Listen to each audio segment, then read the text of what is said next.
तो आज हम लोगों का simple Keynesian system economics class 12 semester 3 का डे 3 है।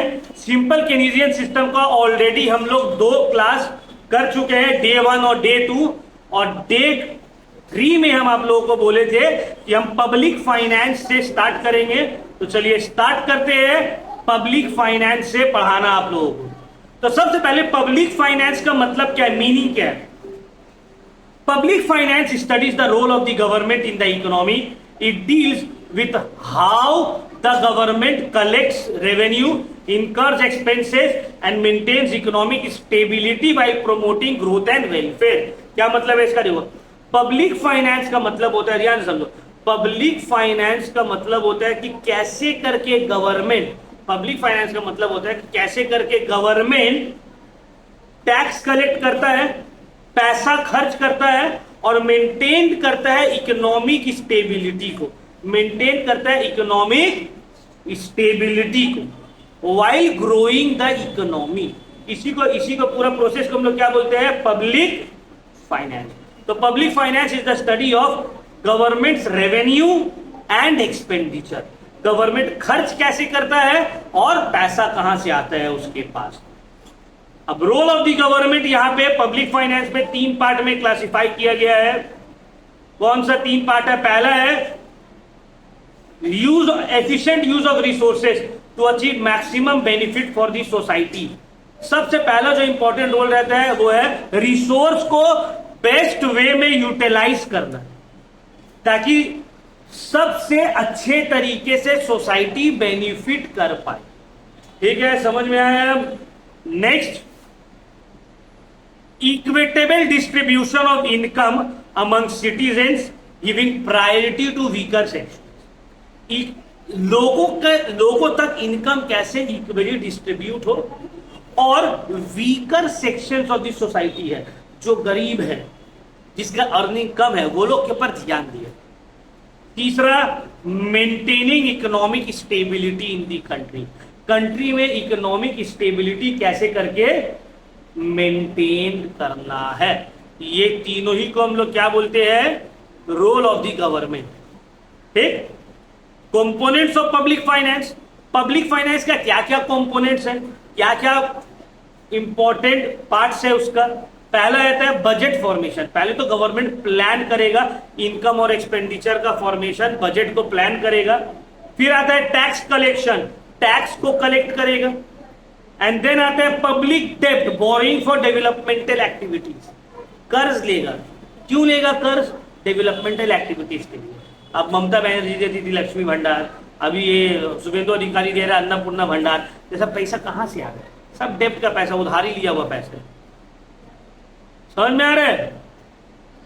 अब बजट का क्या मतलब होता है, बजट का मतलब होता है एक एनुअल फाइनेंशियल स्टेटमेंट जिसमें गवर्नमेंट का एस्टिमेटेड इनकम और एक्सपेंडिचर लिखाएगा एक साल का, 1 अप्रैल से लेकर 31 मार्च तक का। ठीक है, समझ में आया। बजट का ऑब्जेक्टिव क्या रहता है, गवर्नमेंट क्यों बजट बनाता है, बजट को पास करता है, बजट के ऊपर डिबेट होता है। पहला, managing receipts and payment of the government. Government का इनकम और एक्सपेंडिचर को मैनेज करने के लिए। Implementing government policies and program, government का पॉलिसीज और प्रोग्राम को इंप्लीमेंट करने के लिए बजट इंपॉर्टेंट है। इंफ्रास्ट्रक्चर को प्रमोट करने के लिए बजट इंपॉर्टेंट है। सोशल वेलफेयर, सोशल और इकोनॉमिक वेलफेयर को बढ़ावा देने के लिए बजट इज इंपॉर्टेंट। समझ में आया। टाइप्स ऑफ गवर्नमेंट बजट, कितना तरह का गवर्नमेंट बजट है। नंबर 1, एक होता है बैलेंस्ड बजट। अब बैलेंस्ड बजट का क्या मतलब होता है, जब तुम्हारा इनकम और एक्सपेंडिचर बराबर होता है उसको बोलते हैं बैलेंस्ड बजट। रिसीट मतलब इनकम, ठीक है। डेफिशिएंट बजट मतलब बोलते हैं उसको नेगेटिव बजट। जब एक्सपेंडिचर ज्यादा है इनकम कम है तो वो हो गया डेफिशिएंट बजट। और एक होता है सरप्लस बजट जिसको बोलते हैं पॉजिटिव बजट, जब इनकम ज्यादा है एक्सपेंडिचर कम है। डेवलपिंग कंट्री लाइक इंडिया, हम लोग का बजट हमेशा डेफिशिएंट बजट रहता है, मतलब हम लोग का खर्चा हमेशा इनकम से ज्यादा रहता है। तो सर जब एक्सपेंडिचर ज्यादा है, इनकम कम है, तो पूरा कैसे होता है? उधार ले लेके। गवर्नमेंट का एक मेजर पोर्शन, लगभग लार्जेस्ट या सेकेंड लार्जेस्ट जो एक्सपेंडिचर है वो होता है जो लोन दिया है उसके ऊपर इंटरेस्ट देने। जो गवर्नमेंट लोन दिया है उसके ऊपर इंटरेस्ट देने, ये सब वेस्ट बंगाल गवर्नमेंट का सेकेंड लार्जेस्ट या लार्जेस्ट एक्सपेंडिचर है। सोचो,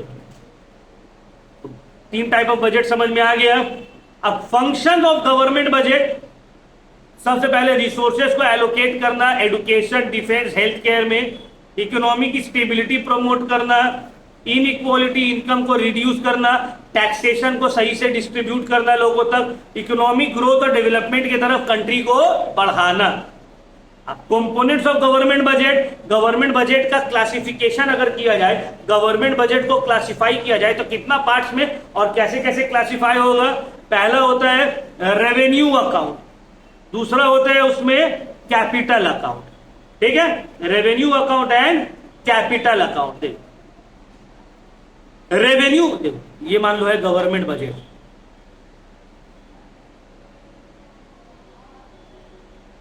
ये है गवर्नमेंट बजट।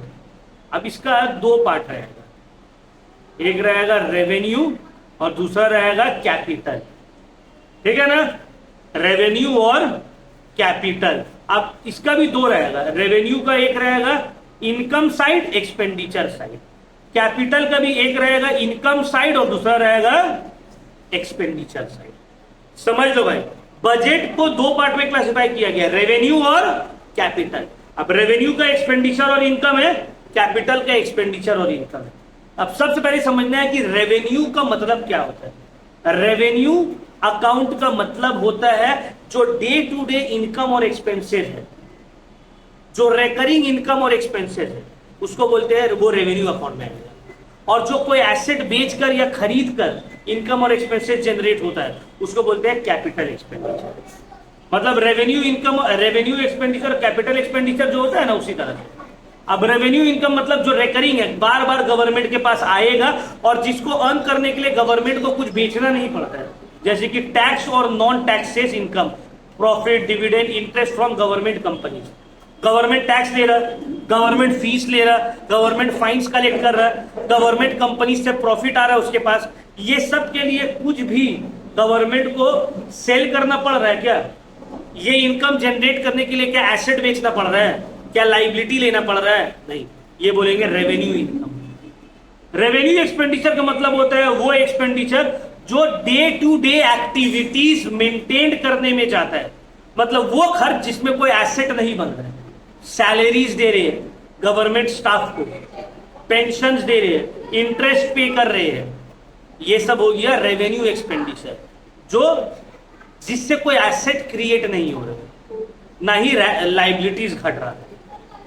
अब आते हैं कैपिटल इनकम और कैपिटल एक्सपेंडिचर। कैपिटल इनकम का मतलब होता है वो इनकम जिसको अर्न करने के लिए कुछ एसेट बेचा हो या लाइबिलिटीज क्रिएट हुआ हो, लोन ले रहे हो, ये तो नॉन रेकरिंग है, नॉर्मल एक्टिविटीज से नहीं आया, लाइबिलिटीज बढ़ गया तुम्हारे ऊपर, तो ये हो गया कैपिटल रिसीट्स। दूसरा एसेट बेच दिए, एयरपोर्ट बेच दिए, पोर्ट बेच दिए, पैसा आ गया, कैपिटल रिसीट्स, क्योंकि एसेट कम हो गया तुम्हारा। कैपिटल एक्सपेंडिचर मतलब वो एक्सपेंडिचर जिससे या तो कोई एसेट क्रिएट हो रहा है या लाइबिलिटी कम हो रहा है। बैंक लोन रीपेमेंट कर रहे हो, इंटरेस्ट नहीं दे रहे हो, लोन रीपेमेंट कर रहे हो, लाइबिलिटी कम हो गया तुम्हारे ऊपर। या एक बड़ा सा फ्लाईओवर बना रहे हो, एसेट क्रिएट हो रहा है, तो ये सब जो खर्च है इसको बोलेंगे कैपिटल एक्सपेंडिचर, ठीक है। तो दो पार्ट रेवेन्यू और कैपिटल, रेवेन्यू में भी दो पार्ट इनकम और एक्सपेंस, कैपिटल में भी दो पार्ट इनकम और एक्सपेंस, ठीक है। एक एक लाइन में डेफिनेशन दिया हुआ है। अब एक गवर्नमेंट बजट और प्राइवेट बजट में क्या डिफरेंस है? गवर्नमेंट बजट पब्लिक अथॉरिटीज का है, प्राइवेट बजट एक इंडिविजुअल का हो सकता है। गवर्नमेंट बजट में लोगों का भलाई के बारे में सोचा जाता है, सोसाइटी का वेलफेयर। यहाँ पे प्राइवेट कंपनी जो है प्रॉफिट या बेनिफिट के बारे में अपना सही देखेगा वो। गवर्नमेंट बजट फ्लेक्सिबल रहता है, प्राइवेट बजट रिजिड रहते हैं, अपने हिसाब से बनाते हैं। गवर्नमेंट बजट में डेफिसिट नॉर्मल बात है, एक्सेप्टेबल है। प्राइवेट बजट में डेफिसिट नॉर्मल नहीं है, सरप्लस चाहिए। गवर्नमेंट बजट में एक्सपेंडिचर पहले देखा जाता है, इनकम बाद में आएगा। प्राइवेट बजट में पहले हम लोग अपना इनकम देखते हैं, उसके बाद एक्सपेंडिचर के बारे में सोचा जाता है। ठीक है ना, ये है दोनों के बीच का डिफरेंस। क्लियर? कोई दिक्कत?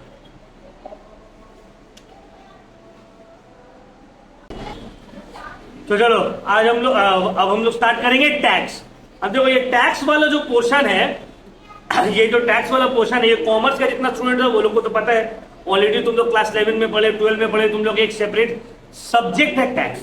बट इकोनॉमिक्स में आर्ट्स का स्टूडेंट लोग भी है, और आर्ट्स का जो स्टूडेंट्स है वो लोगों का टैक्सेशन नहीं है, तो वो लोग को ये वाला पोर्शन को ध्यान से समझना है। कॉमर्स वाला लोग चाहे तो इसको ये वाला पोर्शन को, टैक्सेशन वाला पोर्शन को स्किप भी कर सकते हैं, क्योंकि आप लोग तो ऑलरेडी पढ़े ही है। देखो टैक्स का मतलब क्या, what do you mean by tax? Tax is a compulsory payment made by individual and organisation to the government without any direct return. Tax जो होता है ये एक कंपल्सरी पेमेंट है। कंपल्सरी पेमेंट मतलब इंडिविजुअल्स को या ऑर्गेनाइजेशन को पे करना ही पड़ेगा।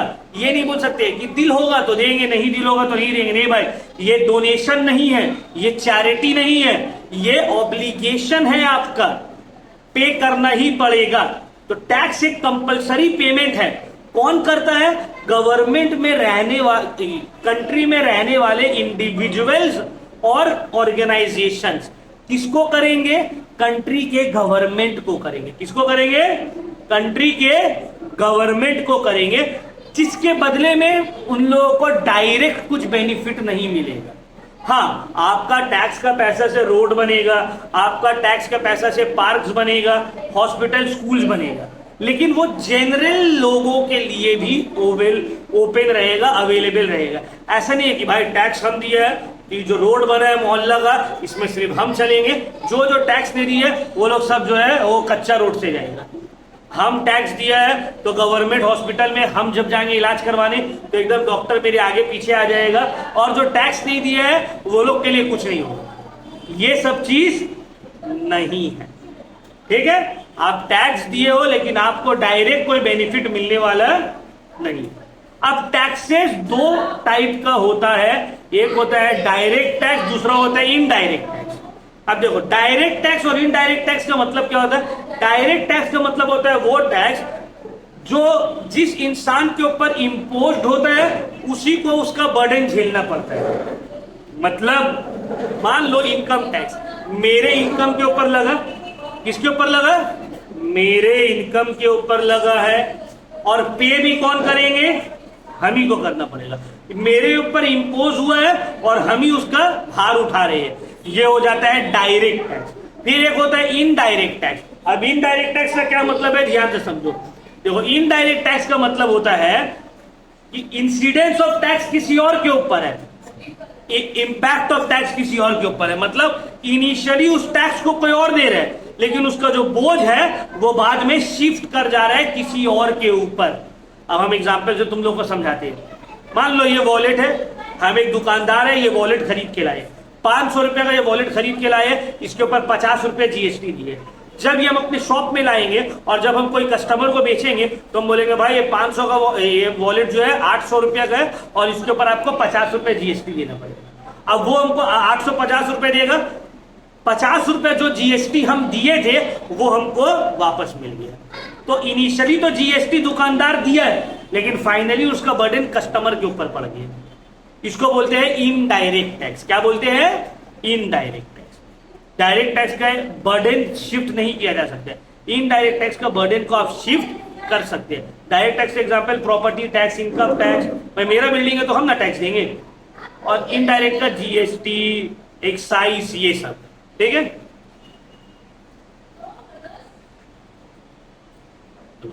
On the basis of ability to pay, मतलब पे करने का कैपेसिटी के हिसाब से टैक्स 3 तरह का होता है, प्रोग्रेसिव, रिग्रेसिव, प्रोपोर्शनल।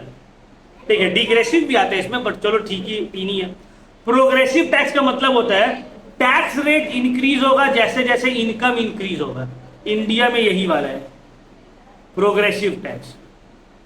जैसे अभी जो चल रहा है अप टू 12 लाख तक का 0, फिर 12 लाख से ऊपर कुछ परसेंट, फिर उसके बाद से अलग अलग स्लैब है। मतलब जितना हायर इनकम आप कमाओगे उतना ज्यादा रेट ऑफ टैक्स आपको पे करना पड़ेगा।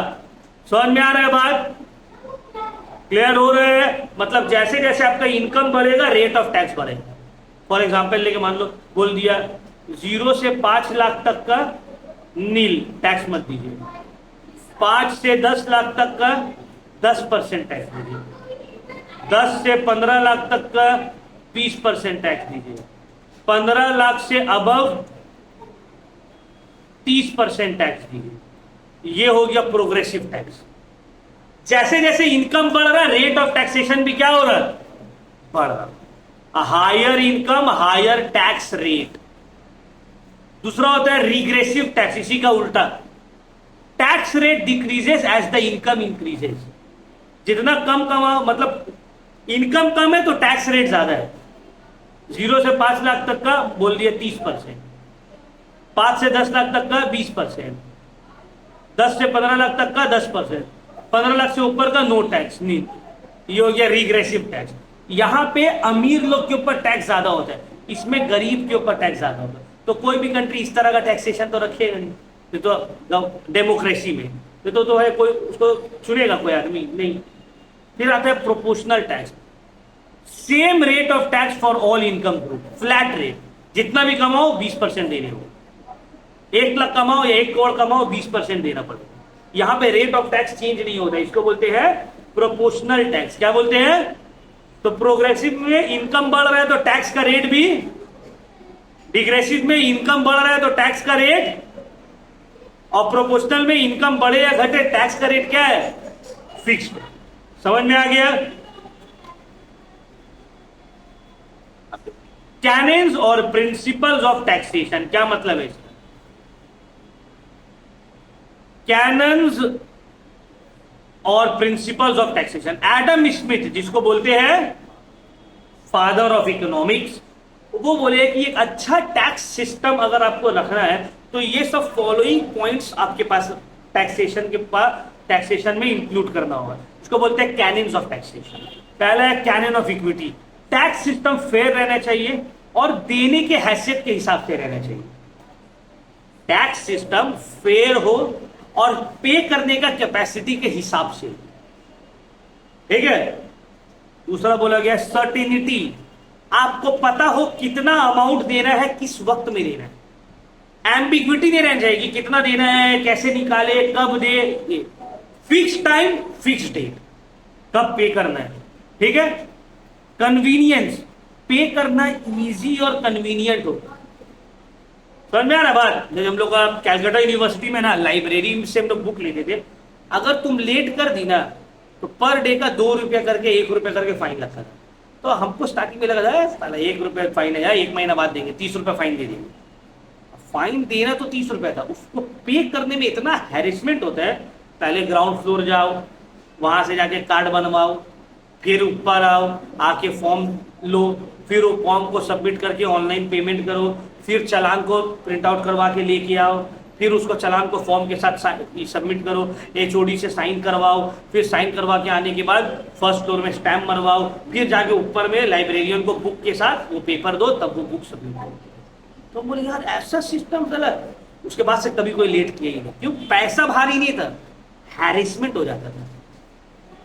तो बोला क्या कन्वीनियंस हो, जानबूझ के हैरेसमेंट वाला प्रोसेस रखा है ताकि आदमी सोचे, दोबारा और लेट करने से पहले सोचे। तो आदमी क्या है, तो 1 रुपया दिन का ले रहा है, 2 रुपया दिन का ले रहा है, कोई बात नहीं, 6 महीना बाद देंगे, क्योंकि वो तो महंगा बुक रहता था। समझ में आया? तो बोला गया उसी टैक्सेशन सिस्टम में बोला गया कलेक्शन कन्वीनियंस ही होना चाहिए, इजिली कलेक्ट कर दिया जाएगा।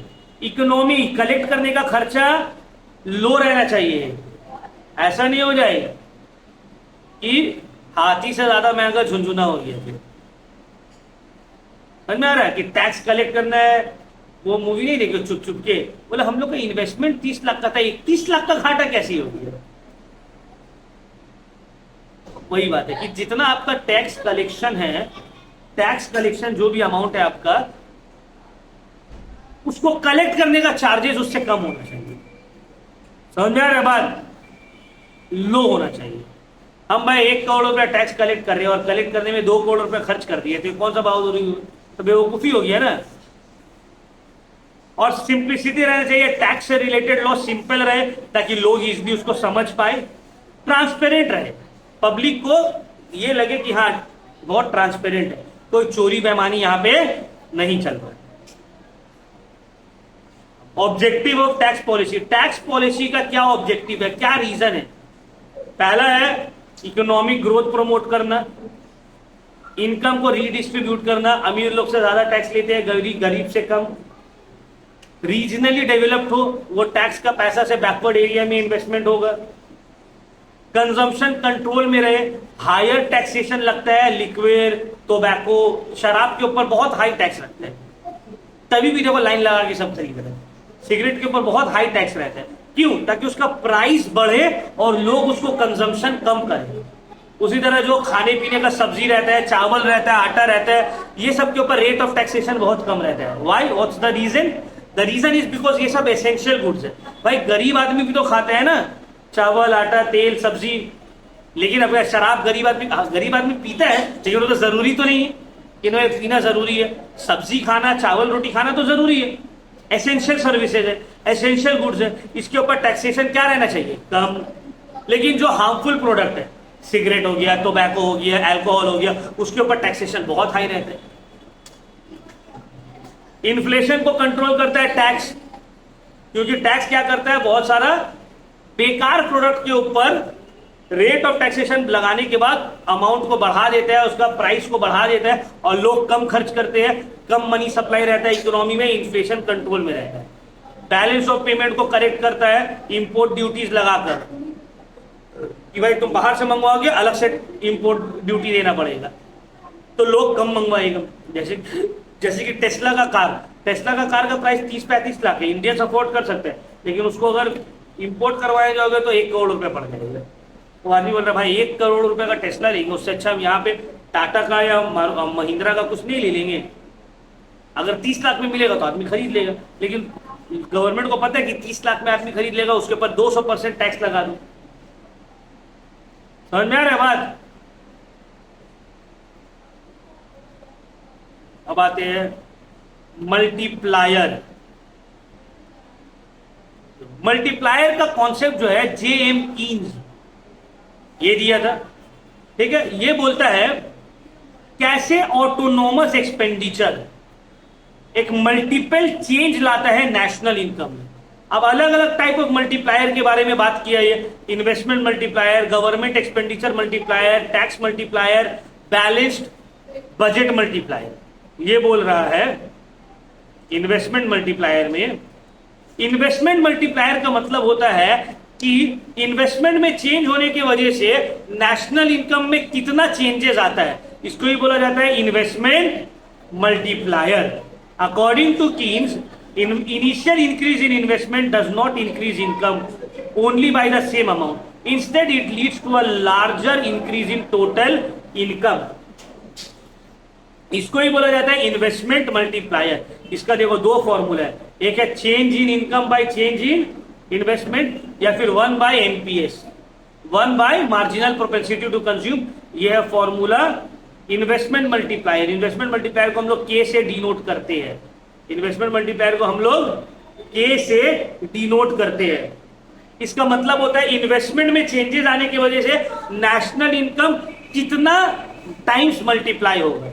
जैसे कि फॉर एग्जांपल मान लो इन्वेस्टमेंट में इंक्रीज हुआ है 10 करोड़ से, तो नेशनल इनकम में इंक्रीमेंट होगा फॉर एग्जांपल मान लो 40 करोड़ से। इसका मतलब है यहाँ पे इन्वेस्टमेंट मल्टीप्लायर है 4 टाइम्स, क्योंकि चेंज इन इन्वेस्टमेंट 10 है, चेंज इन नेशनल इनकम जो हो गया वो हो गया है, सॉरी चेंज इन इनकम जो है 40 है, चेंज इन इन्वेस्टमेंट है 10, मतलब 4 टाइम।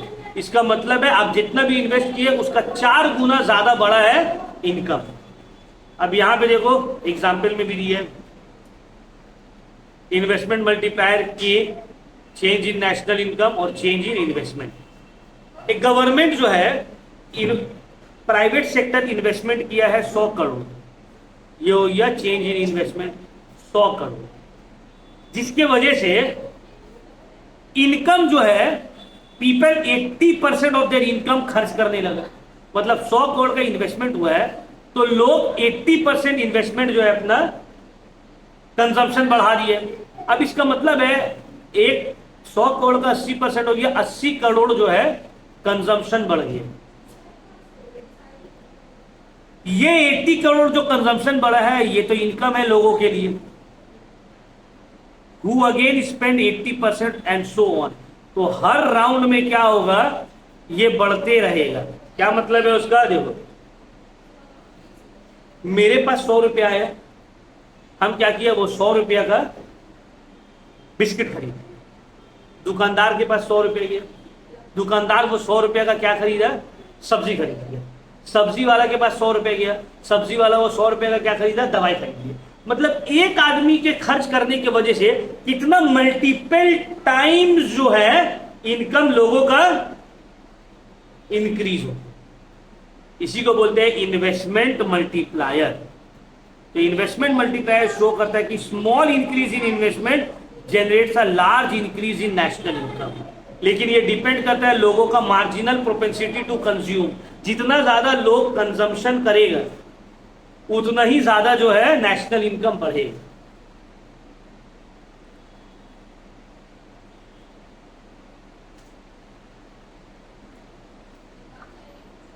फिर आता है गवर्नमेंट एक्सपेंडिचर मल्टीप्लायर।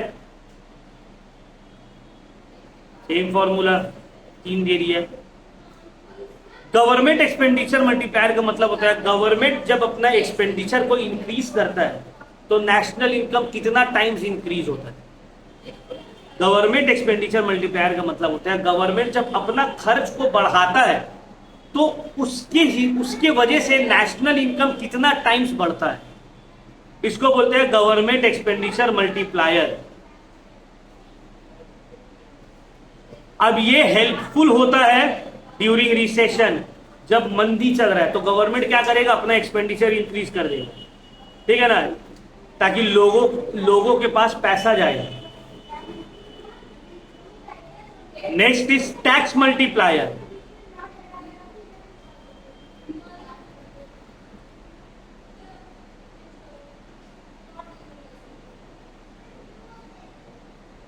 क्या मतलब है टैक्स मल्टीप्लायर का, टैक्स मल्टीप्लायर मेजर करता है चेंजेस नेशनल इनकम में due to the change in tax. मतलब टैक्स में चेंज आने की वजह से नेशनल इनकम में कितना चेंजेस आया है, इसको बोलते हैं टैक्स मल्टीप्लायर।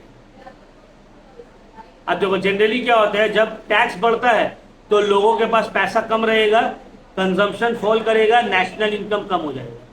टैक्स घटेगा, लोगों के पास पैसा ज्यादा रहेगा, कंजम्पशन बढ़ेगा, नेशनल इनकम बढ़ जाएगा। ठीक है ना, तो ये फॉर्मूला है। ये माइनस साइन का मतलब होता है इनवर्सली प्रोपोर्शनल है, एक बढ़ेगा तो दूसरा घटेगा। टैक्स बढ़ेगा तो नेशनल इनकम घटेगा, टैक्स घटेगा तो नेशनल इनकम बढ़ेगा।